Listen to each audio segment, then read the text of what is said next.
The Cork Folklore project was founded in 1996 as a non-profit research and oral history archive with material collected by, from and for the community of Cork.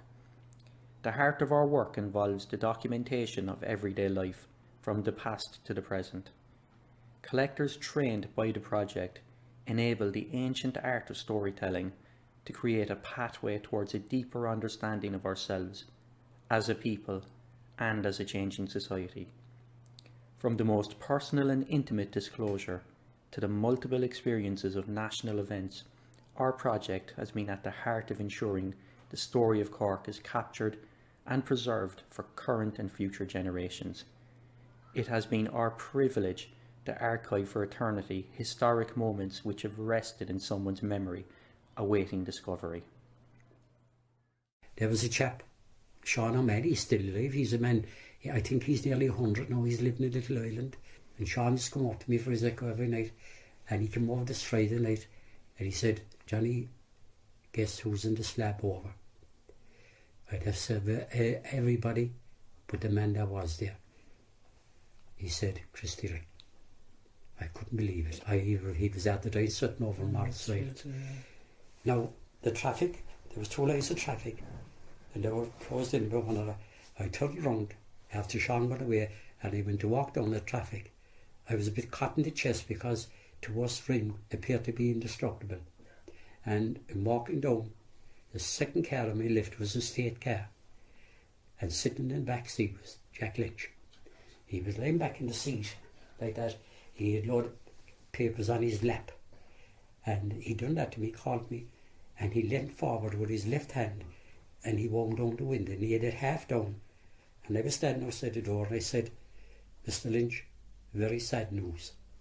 At the time there was terrible bombing going on in the north, and he was that thought of something like that, and I said to him, "Mr. Lynch, Christy Ring is dead." He fell back in the seat. He had 2 white streaks came down the side of his nose with the shock, and the very words he said to me was, "But that can't be." The lights changed and he drove off. By working with local community groups, artists and historians, the Cork Folklore project has built a strong network across the city and county that allows our material to act as a resource for their work, creativity and exploration. From Conal Creedon to John Spillane, our material is being recognised as a source of knowledge and inspiration, spanning from the melancholic to the humorous. I had so many, I was great at poetry. Can you recall any of them now? I could call it, I can't remember, now I forget. But I remember when I was in St. Vincent's Convent, I had a little story about, she said, "Come out now, Josephine," she said, "and say the poetry for me." And it was, I had a penny, I had to do the actions and all, no, I had a penny. I might have spent it any way that pleased me best. A penny? Why? There was no end to what a penny might express. A toy perhaps, a bun or a book. I wandered down the busy street and looked at all the shops to see the thing I wanted most. What made up my mind?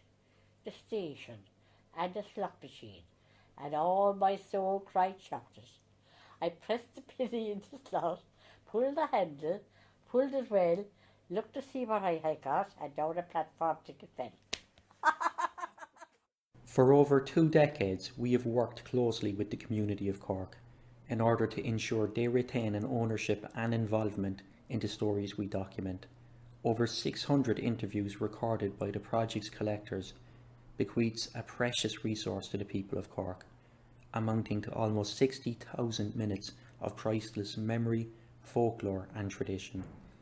As custodians of this heritage, we encounter many who deeply appreciate the urgent and enduring nature of our work. No, I'm the last in my family as a mason. Once I die now, there'll be no one to take it up after me, and that'll be the end of my family's time in the masonry trade, which go back generations. And it's a sad thing really at the end of the day, like, because I would have loved my 2 sons, like now one of them even, to take it up, but they had no interest in it, like. And I feel like as if, you know, Yeah, and that's the reason I suppose I'm so hooked up with the historical side of things now, is that what's there, I want to try and preserve it, and not only that, I want to promote it as well. So like that's the reason I suppose I'm so involved in it now, and like in getting the banner restored now and things like that, you know, and it's really important. And not only that, I've managed to save a lot of the records of the plumbers, the carpenters, the electricians. All these things were left in bags inside in Carpenter's Hall, just abandoned, left there. And the next thing for them would be, you know, I also have a black plastic bag there. The next thing that was going to happen to that was it was going out in the skip.